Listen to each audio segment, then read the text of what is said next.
Witam Was w kolejnym odcinku takim trochę specjalnym, wszak na ambonie, na polowaniu, żeby nie było. Sztucer sobie przestawię, jeden sobie stoi tutaj, gdzie ja go mam postawić, tu go postawię, żeby w razie czego był pod ręką. Ale dzisiaj odcinek już taki zapowiedziany dawno temu. Nie miałem czasu tego nagrać, słuchajcie, czekałem też na wszystkie pytania, żeby doszły, więc Q&A. Mamy odcinek pytania-odpowiedzi i musicie mi wybaczyć, bo ja się będę cały czas rozglądał, bo jak dochodziłem do ambony i wszedłem już tutaj na górę, to już chmara Danieli poszła. Mamy bekowisko, dołowani bym raczej nie strzelał, cielątko kulinarnie dogara, tak? Na byka od strzału nie mam, strzeliłem w tamtym roku, ale u nas tych byków nie jest dużo, więc niech koledzy ci, którzy nie strzelili, że tak powiem, niech mają też szansę, tak? Jeden byk strzelony, strzelił Krystian, jeszcze chyba zostało 4 albo 5, nawet nie wiem dokładnie, słuchajcie. No i tyle. I ja się tu nastawiam dzisiaj trochę na jeleniałanie, na tym obwodzie mamy byki wykonane, byki jelenia. Może dzik, może drapieżnik, może kuska, no zobaczymy. Jestem lekko spóźniony, od razu Wam mówię. Na początku przypomnę Wam o subskrypcji, o łapce do góry. Przypomnę Wam również o zostawieniu komentarza. Za dotychczasowe bardzo dziękuję, ponieważ tych łapek do góry, no cieszy mnie tak, ta liczba z przodu jest ta 2000 łapek do góry. To jest, no, budujące bardzo. Dobra, zaczynamy.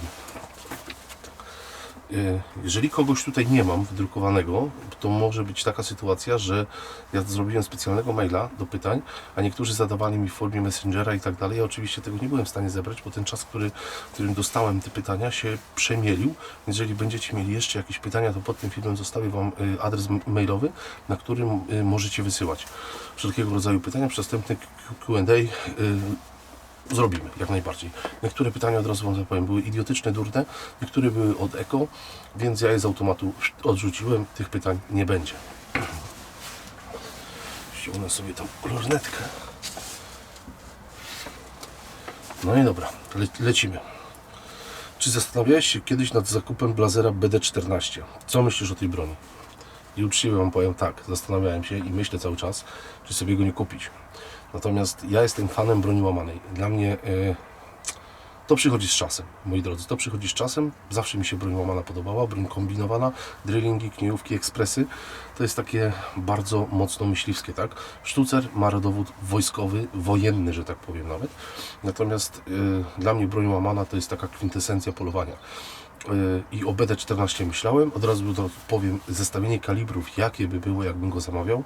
2076, łamany, większa kula, najprawdopodobniej 30R Blazer, mniejsza kula 5652R i nie wchodzi inne zestawienie. Jestem przeciwnikiem kalibrów z wtokiem, czyli do sztucerowych, stosowanych w broni łamanej. Czyli żadne 308, żadne 3006, żadne 300 Winchester Magnum nie wchodziłyby w grę. Dlatego moje zestawienie, jeżeli by było 5652R, 30R Blazer i wśród oczywiście 20. Chyba ten BD14 tylko w 20 wychodzi. Jak podchodzą do Twojej osoby ludzie z Twoich kół? Czy pomagają Tobie, czy podpowiadają, gdzie co wyłazić? Czy wykorzystują odcinki jak Ty? Odpuszczasz na przykład rogaczy, to ktoś z koła jedzie tam, żeby strzelić. Są koledzy, którzy pomagają, są koledzy, którym przeszkadza to, że w ogóle kręcę, że w ogóle, no i z tych jest zdecydowanie więcej. Wygląda to tak, jakbym miał pokrótce powiedzieć. Tych, którzy pomagają, to jest 10%. Często chłopaki odpuszczają, mówią, ty słuchaj, jedź tam, bo tam dziki wychodzą za dnia, nakręcisz, zrobisz. Mówi, ja sobie pojadę szczerze gdzie indziej. Ogólnie, jakbym miał powiedzieć, to wygląda to, moi drodzy, tak, że im dalej od koła, tym cały kanał i materiał jest odbierany lepiej. Im bliżej koła, tym jest odbierany gorzej. Nawet mają pretensje o to, że pokazuje, że rolnicy oglądają i widzą, że na ich polu żeruje zwierzyna. Tak jakby szkody, które są na polu, wyrządziły, nie wiem, pelikany na przykład. Ja już słyszałem wersję, że nawet rolnicy oglądają, jak zwierzyna po ich polu chodzi. No, niestety. A może dojdzie do tego, że w lasach państwowych nie będzie można kręcić odcinków, albo nawet sobie zdjęć robić, może turyści nie będą mogli robić zdjęć, nie wiem. Ale na razie, póki co, jeszcze to jest wolny kraj, także spokojnie. Słuchajcie, Tomek mi tu napisał taki długi... Dobra. Zaczniemy od pytania, bo nie będę wam tego wszystkiego czytał, bo widzicie, ile tego jest. Przejdziemy do sedna. W którymś z odcinków wspomniałeś, o ile nie pokręciłem, że posiadasz Jeepa ZJ. Miałem, ale XJ. Od razu tutaj prostujemy. I będziesz... którego będziesz motał. Przystosowywał do ciężkiego terenu. Tak, zrobiłem go, podniosłem do góry. Czy projekt umarł i jest w kontynuacji? Sam posiadam WJ i też go chcę troszkę zmotać, żeby był wygodniejszy do polowania. Najwygodniejsze auto do polowania to jest pick-up i nie ulega to żadnej wątpliwości. Jeżeli mówimy o polowaniu, prowadzeniu gospodarki, budowaniu urządzeń, wywożenia karmy, to pick-up. Przede wszystkim pick-up, na pewno nie żaden zamknięty samochód. To jest po pierwsze.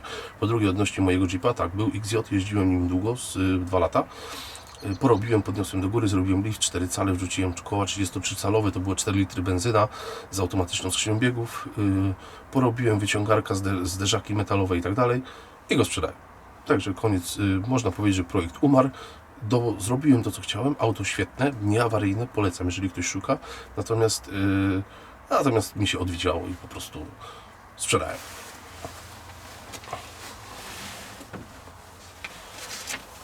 Dobra, lecimy dalej. Cześć Kamil, moje pytanie dotyczy optyki do pierwszego sztucera. Jaką opcję byś wybrał, gdybyś miał do kupna w przedziale do 5,5 tysiąca zł pierwszą optykę? W jednym z odcinków polecałeś Zeissa V4. Zastanawiam się nad Steinerem Rangerem. Byłbym wdzięczny za odpowiedź, czym się kierować przy wyborze. Z jednej strony Zeiss to Zeiss, a z drugiej boję się, że niższa półka. Może masz coś godnego polecenia. Niestety na ten moment mam lekko ograniczony budżet, a chciałbym w tym sezonie jeszcze popolować. Będę wdzięczny za podpowiedź. Więc po kolei. 5,5 tysiąca to jest fajna kwota. Ja bym mimo wszystko szukał, celował używanego Kalesa, Helię 5, bo nowej się za te pieniądze nie kupi. Jeżeli chodzi o Zeissa V4, jak najbardziej, tutaj Zeiss to Zeiss i nie ma nawet dyskusji. To, że półka niższa, to tutaj chodzi głównie o oznaczenie V4, V6, V8, to chodzi o krotność. Steiner, optyka świetna, ja uważam, że bardzo dobra. Też rodowodem pochodząca z wojska. Nie wiem, myślę, że za te pieniądze 5,5 tysiąca no już można byłoby coś kupić, aczkolwiek te ceny szybują do góry. Wszystkiego szybują masakrycznie do góry. Także tutaj jeszcze można byłoby poszukać Zeissa Swarowskiego Z4, można byłoby poszukać z takich lunet za 5,5 koła. Kurde, to tak ciężko mi teraz z głowy mówić, bo tak powiem wam szczerze, ja tych cen nie znam. Ale ja bym szukał Kalesa używanego, może bym celował Varipointa Zeissa, używkę, no coś tutaj w tą stronę. No ale nie wiem, nie chcę się wymądrzać, bo nie znam tych cen aktualnych. Z jakiej hodowli jest Borys? Sądząc, że ma kopiowany ogon, to czeskiej albo niemieckiej. I kto go układał? Tak, Borys jest z hodowli czeskiej, Korenica się nazywa ta hodowla. Układał go Słowak, który zawodowo układa psy 50 lat. Czy zapoluje kolega w tym sezonie na borsuka przy noże? Uważam, że to bardzo ciekawe i emocjonujące polowanie. Mógłby powstać ciekawy materiał. Wiem, gdzie mają kolonie. Mógłbym zapolować na borsuka przy noże, aczkolwiek zapoluję na borsuka teraz na tej pełni, która będzie listopadowej. Niekoniecznie przy noże. Natomiast czy jest to emocjonujące polowanie? Pewnie w opowieściach, w opowiadaniach książkowych tak. Natomiast uważam, że to był nudny odcinek, słuchajcie, musiałbym siedzieć totalnie cicho, nic nie mówić, ustawić kamerę w statyw, czekać na borsuka, który wyjdzie albo będzie wracał, więc nie planuję takiego polowania i od razu tutaj mówię, że raczej nie, ale potrzebuję borsuka strzelić, na sadło chciałbym strzelić i w listopadową pełnię się na niego wybiorę na pewno.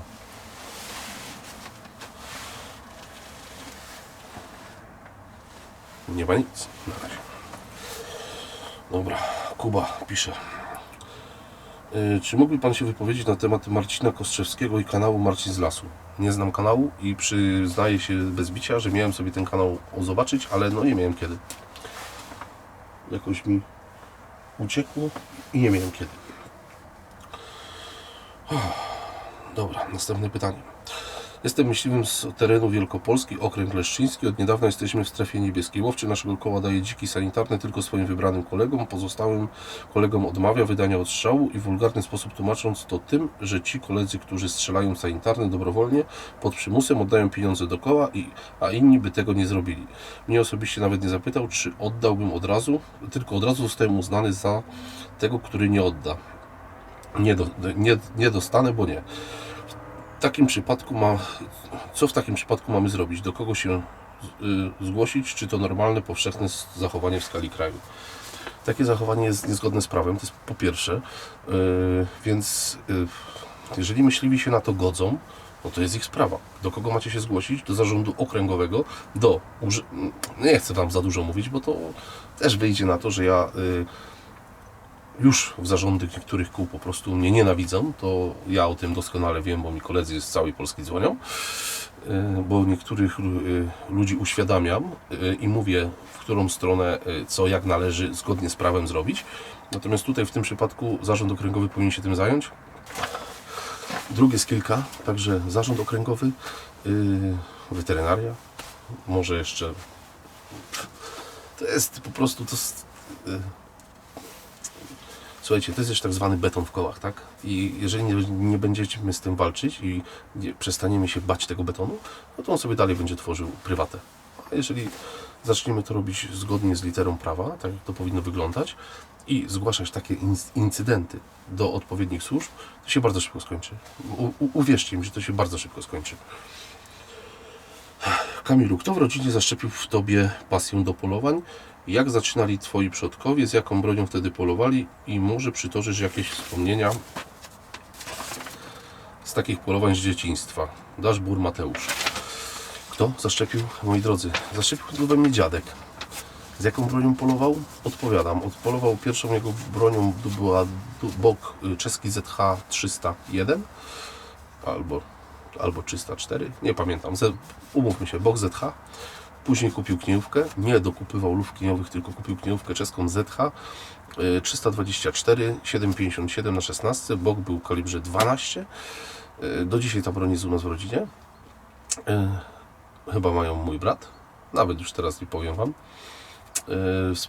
Wspomnienia będzie taki odcinek. Chcę zrobić taki materiał cały z tego koła, którym zaczynałem polować. Chcę pojechać, tam jest piękny domek myśliwski, piękna stanica, miejsce na grilla.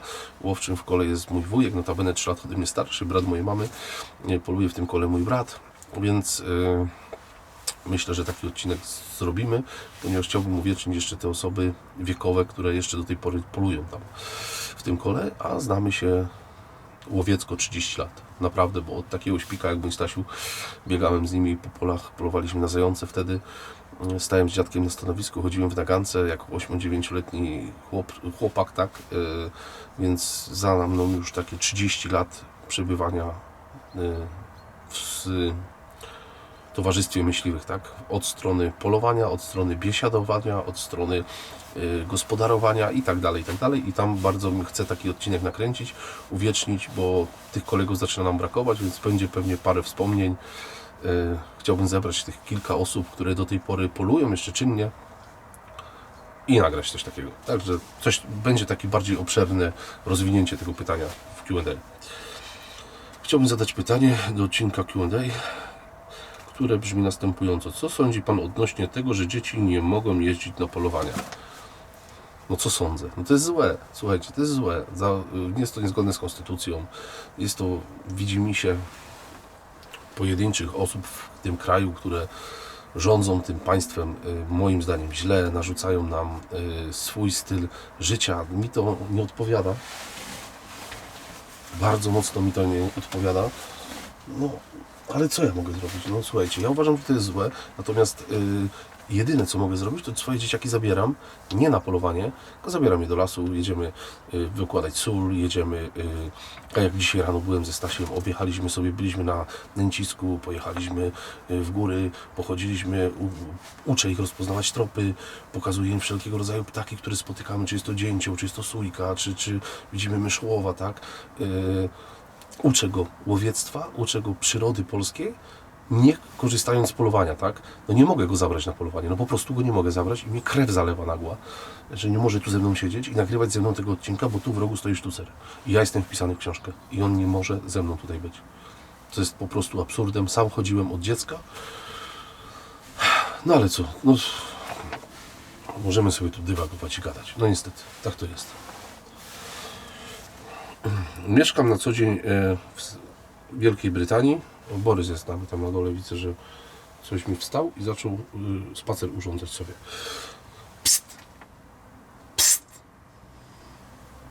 On się położył.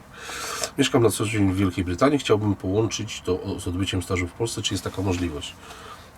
Nie ma takiej możliwości. Co to by były za staż, jeżeli Ty mieszkasz 2000 czy 2500 km od miejsca, gdzie chcesz odbywać staż? W jaki sposób chcesz ten staż zrobić?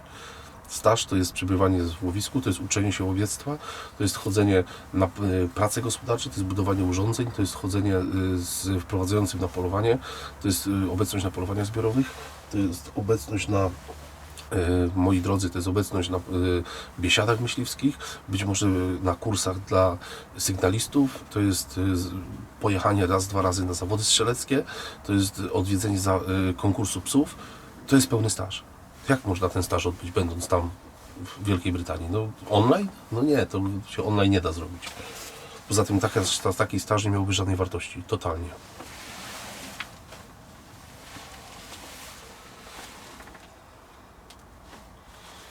Lecimy dalej. Poluję od przeszło 7 lat, dość intensywnie. Na naszym szkoleniu z perspektywy czasu zabrakło mi wskazówek z doświadczenia odnośnie zwyczajów zwierzyny. Obecnie będąc w łowisku średnio 200 razy w sezonie mam swoje przemyślenia. Być może chciałbyś na szklanym ekranie podzielić się swoimi doświadczeniami z pracą z dzikami. Dla przykładu w odniesieniu sezonowym sierpień-wrzesień dziki spotykamy często na ścieniskach, październik, listopad, porzeczki, aronia. Takie luźne wskazówki dla kolegów świeżych stażem. Locha wychodzi wcześniej za widoku, łodyniec nocą. Może to temat na osobny odcinek, takie podsumowanie tego, co opowiadasz i pokazujesz w swoich nagraniach. Hubert. Drogi Hubercie, specyfika, polujesz tak, jak Ci łowisko pozwala i specyfika zwierzyny zależy od łowiska. Te łowiska bardziej zurbanizowane będą, te dziki jakby, powiedzmy sobie jasno, one będą bardziej przyzwyczajone do ludzi, do samochodów, do ruchu samochodowego.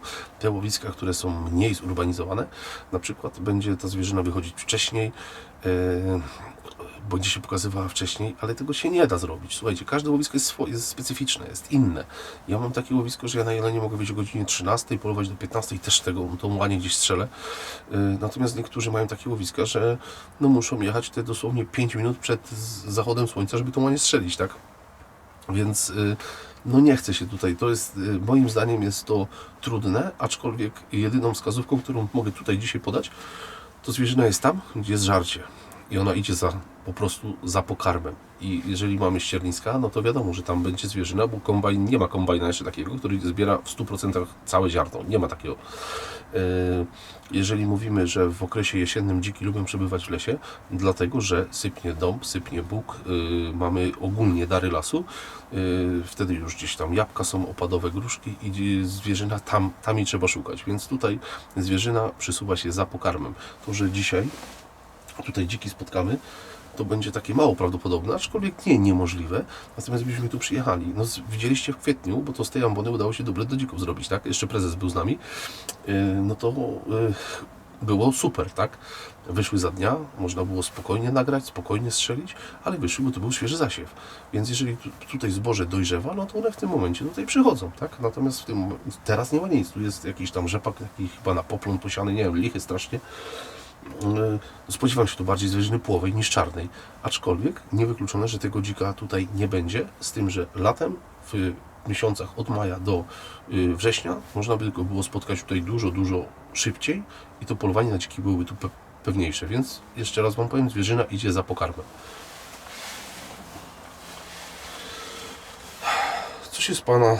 Co się stało z Pana wyżyłą gamą?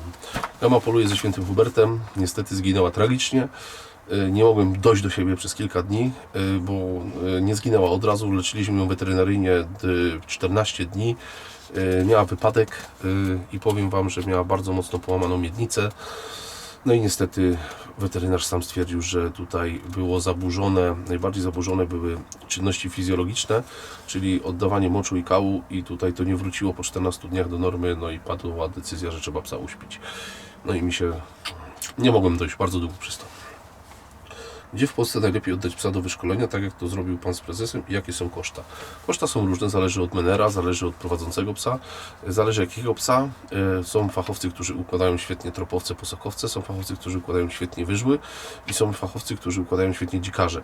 Więc zależy jakiego psa chcesz oddać, kilku menerów jest. Mogę Ci tu podać w tej chwili od psów, powiedzmy, których ja znam i widziałem psy przez nich zrobione. Wiktor Słodownik, Damian Kuźmiak, To są młode chłopaki, którzy są tacy pasjonatami, są bardzo mocnymi, ale są fachowcy od wyżów, na pewno nie od tropowców. Jeżeli chodzi o psy ras małych, no to na pewno Grzesiek Siwiec. Jeżeli chodzi o tropowce, no to jest dwóch, ale oni nie są zawodowymi menerami, przewodnikami, natomiast umieją to zrobić wręcz doskonale. Mam tu na myśli odnośnie posokowców Krzyśka Mielczarka i Maćka Kopcia, tak? Ale tutaj ja myślę, że oni chyba nie są osobami, które są w stanie ułożyć te psy idealnie. Co do kosztów, to rozbieżność jest tak jak z nowym samochodem. Ktoś Ci może powiedzieć, że Ci zrobi psa za 3000 zł, a niektórzy powiedzą, że takie ułożenie będzie kosztowało 20 000. Zależy, czego my chcemy.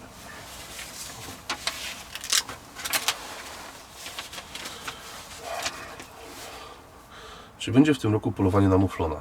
Nie wiem, zobaczymy. Nie wiem, ja tak te barany nie kręcą, słuchajcie. Raz tam próbowałem nagrać ten odcinek, chodziłem z Jankiem z sąsiedniego koła, walczyliśmy tam z tymi trykami, ale to jak strzelić tryka to takie 80+, a te wszystkie 50, 60 myślę, że nie wiem, nie umiem. Jak spadnie śnieg, będzie ładna zima, to może zrobimy. Ile byków rogaczy rocznie pozyskujesz? Jakie plany ma Twoje koło? U nas jest 25 byków w planie, z czego co roku 20 strzelają dewizowcy, 5 zostaje dla zarządu. Byka u nas nie dostaniesz. Rogacza też nie. Współczuję Ci. Moim zdaniem zarząd do wymiany. Takie koła są po prostu kołami, które uprawiają prywatę. Zarząd sobie przytula, podprowadzający przytulają sobie po prostu pieniądze na tych dewizówkach. A Wy się wszyscy na to godzicie, więc to jest Wasz problem. Ile ja w roku pozyskuję byków i rogaczy?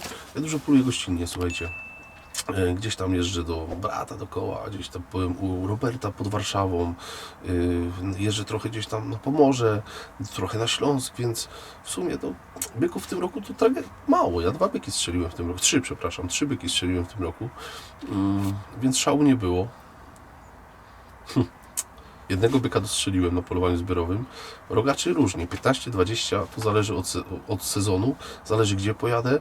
Natomiast już teraz od jakiegoś czasu przedkładam jakość nad ilość. Tak? Kiedyś, chociaż to też nie jest do końca dobre, bo u mnie w kole zadajesz pytanie, ile chyba mamy plany. Duże, słuchajcie, duże. My tutaj strzelamy naprawdę zwierzyny grubej dużo. Jeleni grubo ponad 200. Ogólnie jeleni, tak? Sarny grubo ponad 100, w jednym kole, w drugim mniej trochę, w drugim sarny około 100, jeleni też około 100, więc jest co robić. Natomiast to nie jest tak, że ktoś tam kiedyś mi wytknął, że on przedkłada jakość nad ilość.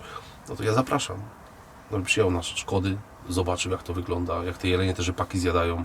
Rzepak w tej chwili patrzyłem dzisiaj na internecie z ciekawości, słuchajcie, 400 już stoi. Kukurydza mokra dobija do 800, więc to jest takie, jeżeli nie strzelisz tej zwierzyny, no to zapłacisz szkody, holendarne szkody, więc u nas ktoś te byki musi strzelić. Nie da się wykonać planu samymi bykami łownymi, samymi medalowymi, no trzeba po prostu te słabsze byki też strzelać. Kiedyś to robiłem namiętnie, jeździłem, robiłem dobrze dla koła, dla swojego kręgosłupa nie za specjalnie, więc teraz już tego nie robię. Są, ja to mówię, młode wilcy, no i nie chcą, niech strzelają. Ja nikomu nie, ja za każdemu pomogę. Jakby ktokolwiek zadzwonił, bo powiedział, trzeba przyjechać, pomóc ściągnąć, poszukać z psem czy cokolwiek, nie ma problemu. Dzwonisz, siadam w auto, jadę, tak? I wiele osób może to potwierdzić. Natomiast nie uważam tego za... już inaczej, ja już nie biegam na siłę i w lutym nie będę dobijał planu ósmakami, bo po prostu nie chcę. Po prostu nie chcę. Gdzie szukać zieleni po rykowisku? Na rzepakach. Inaczej, jest taki okres po rykowisku, kiedy byki jeszcze są z łaniami. I to trwa, już teraz nie, ale to trwa mniej więcej przez cały październik. U mnie jeszcze byki chodzą z łaniami. Jeszcze można dobrego, starego byka spotkać z chmarą łań. Później następuje, byki się układają w chmary męskie i ja ich szukam już w tym momencie w miejscach, gdzie mają zimowisko. Często jest tak, że u was w obwodzie, w jednym obwodzie jest rykowisko, a zimowisko jest u sąsiadów. I no niestety nie poradzicie nic.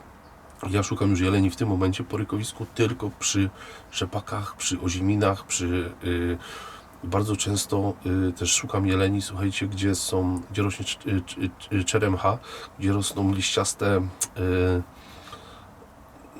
nawet nie drzewa, tylko krzewy, które mają takie jeszcze, powiedzmy, świeże pędy tegoroczne i tam te jelenie często je zgryzają. Ale głównie byki to przy rzepakach.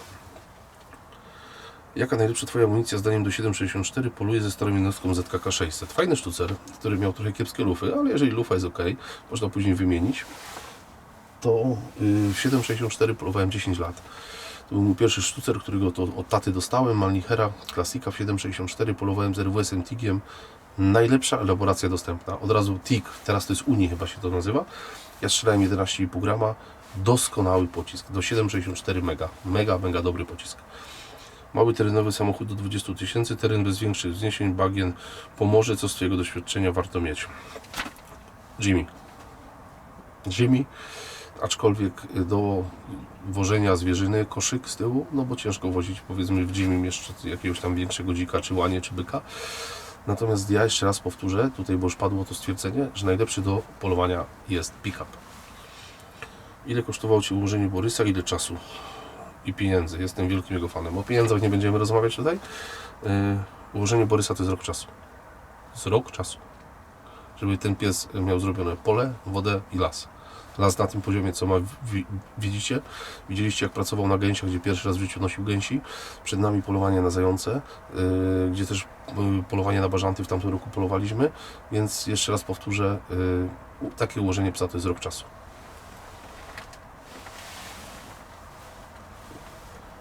I tak zrobiony apel. To właśnie tam, że sobie leży. Gdzie co, tu nie ma nawet żywej duszy. Się rozglądam, patrzę. Nawet liska nie ma. Cześć, tutaj Hunter Poland z Facebooka. Jakie jest Twoje ulubione zwierzę łowne? Nie ma czegoś takiego jak ulubione zwierzę łowne. Na co najbardziej lubię polować? Na zwierzynę drobną. To jest, uwielbiam po prostu na pióro polować. Na zwierzynę drobną. Oczywiście byki na rykowisku, kozły na rui. Tak wszystkiego po trochu. Nie mam takiego ulubionego, tak? Co myślisz o wyżłach niemieckich długowłosych? Nie znam dobrej hodowli. Nieważna rasa. Jeszcze raz powtórzę, nieważna rasa, ważna hodowla, ważniejsze od hodowli jest skojarzenie. I to jest, ja raczej tutaj się nie wypowiem, widziałem na zdjęciach gdzieś tam kiedyś. Także, nie wiem. Jaka jest Twoim zdaniem najbardziej uniwersalna masa kuli do kalibru 9,62? Między 15 a 16 gram. I taką uważam, że jest dobra. Strzelałem bardzo długo z normy, Wulkana 15-gramowego, świetna kula. Mógłbyś zdradzić, w jakim kole łowieckim jesteś? Już powtarzałem to kilka razy, w 2 kołach jestem. No i tyle. Myślę, że to spokojnie wystarczy. Jak ktoś będzie dociekliwy, to sobie tam dojdzie. Blazer R8 Professional, Success czy Ultimate? Który wolisz i dlaczego? Success w drewnie albo Success w karbonie. Jakoś mi tak bardziej leży. Ultimate wcale nie jest zły, ale jakoś nie przemawia do mnie w 100%. Powiem Wam jakoś tak zdecydowanie karbon albo drewno. Z pozdrowieniami Twój zagorzały widz, bo zapomniałem dodać. Dziękuję bardzo i również pozdrawiam. Powtórzę pytanie, bo bardzo mnie interesuje Twoja opinia w tej sprawie. Dlaczego z takim sprzętem i takimi umiejętnościami strzeleckimi nie strzelasz dzików na łeb, za ucho, zwłaszcza do konsumpcji? Sam trochę strzelam dzików i wiem, że argument, że jest źle wykrwawiony, nie jest adekwatny do sytuacji, ponieważ przy dzisiejszej nowoczesnej, ekspansywnej amunicji dzik po takim strzale się wykrwawia mocno. Pozdrawiam, Irek. Nie strzelam i strzelał nie będę. Dlatego, że życie mnie nauczyło, że ja nie jestem snajperem, mimo że uważam, że strzelam dobrze. No, w sezonie mam, nie licząc polowań zbiorowych, indywidualne, 2-3 pudła, więc nieraz dochodzę i nawet na kanale był taki odcinek, gdzie dochodziliśmy z Borysem dzika strzelanego na łeb z wybitymi zębami, tak? Więc akurat ten się tak udało, że się chyba udusił ten dzik, odszedł 200 metrów od miejsca strzału, już tam 150, już nie pamiętam. Ale to był strzel na łeb. A ile sztuk jest niepodniesionych na łeb, ile ja dzików dostrzeliłem, które po prostu były wychudzone, bo nie mogły pobierać pokarmu, no to tylko ja wiem. Więc nie strzelam na łeb i strzelał nie będę. Jak strzelam do domu, strzelam na żebra i notabene z kalibru 9,362. Chciałbym zadać pytanie na temat wprowadzenia dzika do obrotu. O, to jest dobre pytanie, słuchajcie. Ostatnio mój dobry kolega napisał do nas na mnie, do Inspekcji Weterynaryjnej w sprawie dzików wziętych na użytek własny, z którego się tłumaczyłem do powiatowego lekarza weterynarii, od powiatowego weterynarii dowiedziałem się, że dzika pozyskanego przeze mnie mogą konsumować tylko i wyłącznie osoby zamieszkałe we wspólnym gospodarstwie domowym, ewentualnie mogą nim karmić psy. to od razu powiem, że na dzień dzisiejszy nie ma obowiązku meldunku w Polsce, więc jeżeli powiesz, że na dzień dzisiejszy przez miesiąc czasu, czyli przez 3 dni, przepraszam, przez 3 dni zamieszkuję tutaj w tym domu, nie wiem, 25 osób, które przyjechały do mnie w gości, to są domownikami, bo obecnie meldunku nie ma, więc trzeba kontrę od razu panu weterynarzowi podać. Jeżeli przyjdzie do mnie brat na święta, to domownicy mogą jeść dzika, a goście kiełbasę i mięso z Biedronki. No to jest chory kraj. To są po prostu chore przepisy. Jeżeli przepis jest chory, to się go po prostu nie przestrzega. Ja tak uważam. Jeżeli przyjeżdża do mnie ktoś z rodziny i u mnie by kiełbasa leżała z dzika, to nikt się nie pyta, czy może ją po prostu jeść, tylko ją wszyscy jedzą. To jest proste i logiczne, tak? Kiełbasą i innymi wyrobami z dzika nie mogę. Czekajcie. Poczęstować nikogo poza domownikami. Dowiedziałem się, że dzika strzelonego przeze mnie nie mogę przekazać innemu myśliwemu. Jest to wprowadzanie i kara jest od 1000 do 10 000 pelenów za sztukę. Nie znam takich przepisów, nie prześledziłem tego. Jeżeli jest taki przepis, to proszę, to trzeba go zweryfikować, tak? Ja osobiście pierwszy raz od Ciebie słyszę o czymś takim. Dzika strzelonego w ramach odstrzału sanitarnego mogę wziąć na użytek własny lub przekazać kołu. Koło może tylko i wyłącznie takiego dzika zutylizować, bo jeśli przekaże innemu myśliwemu, to też jest nielegalne wprowadzenie do obrotu, kara jak wyżej. To jakaś paranoja. Proszę porusz ten temat na kanale Sudecka Ostoja. Myślę, że można zrobić z tego tematu ciekawy odcinek. Można, tylko musicie wiedzieć jedno. W tym kraju, jak wiatr zawieje, tak to wygląda. Co powiat, co weterynarz, to są inne interpretacje, inne przepisy. My dziki sanitarne sprzedawaliśmy na sprzedaży bezpośredniej. Koniec. Czyli wprowadzaliśmy je do obrotu. Odpowiedz proszę więcej o terenach, na których polujesz. Wspomniałeś, że na co dzień polujesz w 2 sąsiadujących kołach. Z tego co mówisz i widać w odcinkach, są bogate w zwierza tereny. Jakie to obwody, jakie roczne plany, ilościowo plany, jeleni, dzików, sarny, rogaczy. Ilościowo to już podałem po poprzednim pytaniu. Jakie to są obwody? Obwody są to z reguły polno-leśne. 2 obwody mamy typowo leśne, bo moje jedno koło ma 3 obwody i drugie ma 3 obwody. Jeden jest obwód taki w 100% polny, 3 są polno-leśne i 2 są powiedzmy typowo leśne, tak? A zwierza, to jak widzicie, no jest trochę, tak? Nie będę tutaj czarował, aczkolwiek dzików już jest mniej. Zwracam się o przedstawienie procedury przyjęcia na rezydenta koła łowieckiego, a w szczególności na jakiej podstawie zarząd koła podejmuje stosowną uchwałę. Na podstawie statutu. Jeżeli chcesz zostać, jesteś myśliwym, bo rezydentem może zostać myśliwy, który już jest nie stażysta, nie kandydat myśliwy. Egzaminy ma zdane, składasz podanie do koła o przyjęcie na rezydenta i w tym momencie jako zarząd koła może Cię na rezydenta przyjąć, ale nie musi, może lub nie chce. Znaczy, nie, źle powiedziałem, może, ale nie musi, tak? Ważny punkt jest taki, że przy przyjęciu na rezydenta koło, zarząd nie ma prawa od Was wymagać wpisowego. To jest podstawowa rzecz. Więc, bo nie przyjmuję Was w poczet członków, tak? A znam koła, które po prostu sobie życzą wpisowe. To jest po prostu bzdurą, bo jeżeli to rezydenturę przerwą, no to co, oddadzą to wpisowe? Ciekawa sprawa, nie? Dobra, następne pytanie. To jest fajne pytanie, słuchajcie. Które kanały łowieckie oglądasz? Kanały, programy? Oglądam wszystkie. Tu jest jeszcze dalsza część pytania, ale to na spokojnie. Oglądam prawie wszystkie, więcej ich słucham niż oglądam, dlatego że ja dużo słucham tego w telefonie, jadąc samochodem. Ja dużo jeżdżę, więc wrzucam to po prostu przez Bluetooth, podłączam i coś tam z YouTube'a leci. Oglądam, tak, oglądam Przemka Malca, oglądam Piotrka Bogdanowicza, oglądam Tatka Mierczewskiego oczywiście, nowy kanał Polski Myśliwy, tam też chłopak coś dodaje i często od czasu do czasu tam skomentuje. Jedyne kanały, na które muszę patrzeć, to jest Rostalker, ale to Grzesiek nie mówi. No i oczywiście drugiego Grześka, czyli Poterka. Tam jest dużo akcji. Z Grześkiem mieliśmy okazję w tym roku trochę popolować razem. Z Poterkiem. Jest jeszcze taki kanał Warmińskie Łowisko, ale coś tam, ten kanał chłopak nie dodaje, pewnie nie ma czasu. Powstały kanał Dolina Kakaju, też mój imiennik notabene, więc oglądam prawie wszystkie, tak? Czy myślałeś o zrobieniu wspólnego materiału z Piotrkiem Bogdanowiczem, z Przemkiem Malcem, z Tadeuszem Mirczewskim i tak dalej? Statkiem zrobimy materiał, to od razu Wam powiem, bo umówiliśmy się na to w Tarcach. Z Przemkiem Malcem nie mam kontaktu, nie znamy się osobiście, myślę, że raczej nie. Z Piotrem Bogdanowiczem również. Pewnie się gdzieś tam, Polska to mały kraj, tak? Spotkamy gdzieś na targach, czy się wybierzemy gdzieś tam, gdzieś się spotkamy na jakimś polowaniu, czy na jakiejś imprezie. Nie myślałem o tym, słuchajcie, naprawdę nie myślałem. Ale statkiem zrobię, jak najbardziej. Jeszcze odnośnie tych kanałów, bo tu jest tak pytanie sprecyzowane. Czy uważasz, że kanały, które są w sieci, przyczyniają się do propagowania polskiego łowiectwa? Moi drodzy, oczywiście, że tak. Każdy kanał, to się teraz, ja tego słowa nie lubię bardzo, influencer, tak? Który cokolwiek wstawia na Instagram, który wstawia na Facebooka, na Twittera. Ja Twittera nie mam, więc się nie znam jeszcze na tym Twitterze, ale pewnie niedługo będę musiał mieć.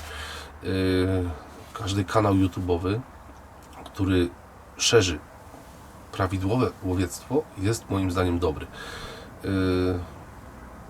Tutaj największą taką rolę odegrał przez 10 lat Przemek Malec i tutaj nie ma dyskusji żadnej. Tutaj nie, tu trzeba po prostu z pokorą przyznać, że zrobił najwięcej dobrego. Natomiast te kanały, które powstały nowe, ten Polski Myśliwy, Dolina Kakaju, no chłopaki pokazują, fajnie komentują, coś tam dodają od siebie, taki wewnętrzny komentarz, mi to się strasznie podoba. To jest propagowanie łowiectwa. Nieważne na jaką skalę, ale to się wszystko rozrośnie. To wszystko będzie powoli będzie się rozrastać. I tutaj moim zdaniem my jako osoby, które promują w sieci, dosłownie w sieci promują Polski Związek Łowiecki, polskiego myśliwego, kulturę naszą, tradycję, powinniśmy robić coś, nie wiem jak to nawet powiedzieć, słuchajcie, powinniśmy to robić jak najczęściej, jak najwięcej, bo to trafi do coraz większego grona osób, tak? To, że będziemy mieli przeciwników, zawsze będziemy mieli. To jest taka pasja, takie hobby, które jest kontrowersyjne i zawsze będziemy mieli. Czekajcie. Myślałem. Zawsze będziemy mieli przeciwników, tak? Natomiast ja myślę, że moi drodzy, że to gramy w jednej drużynie, gramy do jednej bramki i myślę, że z biegiem czasu tych kanałów powstanie więcej, tak? No widać wysyp na Instagramie influencerów, mamy tego coraz więcej. No i niestety trzeba sobie jasno powiedzieć, że każdy jeden z nas, kto w sieci cokolwiek robi, zaczyna zdobywać popularność, staje się rozpoznawalny, jego kanał generuje zasięgi, w pewnym momencie staje pod ścianą, tak? Staje pod ścianą, co tu dalej robić, w którą stronę to ma iść, czy ma to zacząć zarabiać, czy ma to inaczej, czy zarabiać na tym pieniądze, czy nie zarabiać. I w pewnym momencie dochodzisz jesteś tak pod ścianą postawiony, że masz tak wyrobione zasięgi, że w pewnym momencie okazuje się, że jednak można z tego korzystać, zarówno czerpać korzyści finansowe, jak i sponsoring w formie gadżetów, broni, optyki, ciuchów, obuwia, różnych rzeczy, tak? Noży, latarek i tak dalej. Więc każdego jednego, kto jest w miarę regularnie wstawia odcinki, każdego to czeka. Dobra, zostało nam ostatnie pytanie, bo już mi się tak trochę odjechało. Czy zdajesz sobie sprawę, że jesteś w tej chwili numerem 1 najlepszym kanałem łowieckim w Polsce? Czy zdaję sobie z tego sprawę? Moi drodzy, nie uważam się za numer 1, od tego trzeba zacząć. Ja sobie obrałem content taki, jaki jest. Robię to dla siebie. Robię to po części dla Was. Robię to dla siebie, żeby się jakoś tam spełniać. To, co... Sporo rzeczy ja już się napolowałem. Tak wam powiem. Ja naprawdę się napolowałem. Mnie teraz bardziej cieszy pojechać do kogoś gościnnie, zapolować na zwierzynę drobną, pojechać na polowanie na zające, pojechać na polowanie na bażanty, czy na jakąś fajną zbiorówkę typowo na zwierzynę drobną, żeby pójść na polowanie z dubeltówką. Nie, naprawdę już ta zwierzyna gruba już mi wystarczy. I powiem Wam, że czy ja odczuwam to, że jest numerem 1? Nie, w tej chwili tego nie odczuwam i uważam, że cały czas mam tą rozterkę, co tu dalej zrobić, ponieważ od przyszłego sezonu pewnie tych odcinków będzie mniej. Nie będę się zażynał na siłę, jechał, nagrywał, żeby to co 2 razy w tygodniu było.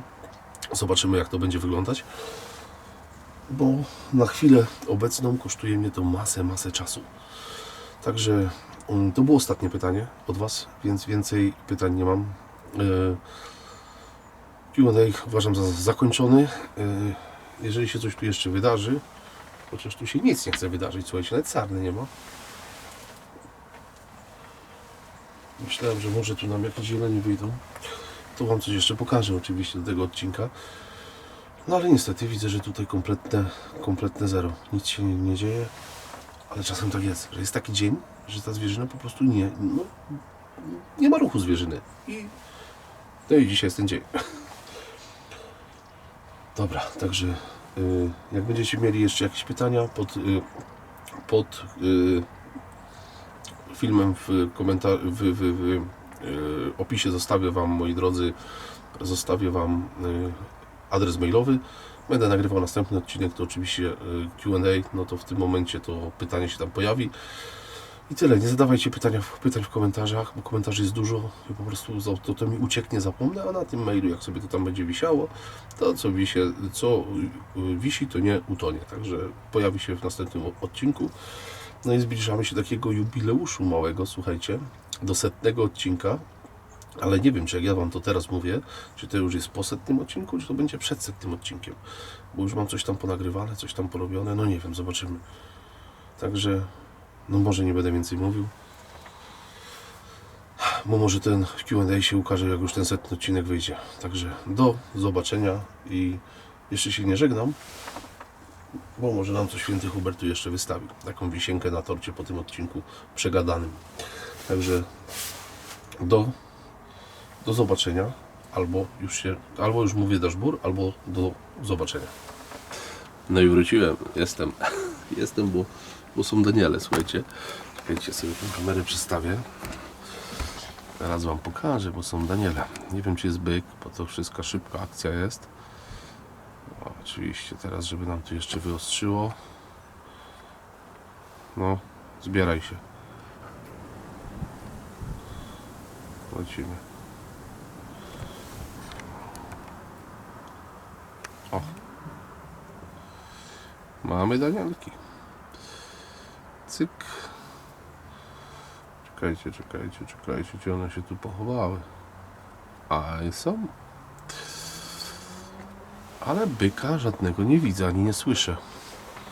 Bo u mnie to bykowisko to jeszcze powinno trwać, moi drodzy. No i zobaczymy. No byka, jak wiecie, w odstrzale nie mam. Ale Daniele są. Chyba że cielątko jakieś nam się tu pokaże, no to nie omieszkam go nie ciachnąć.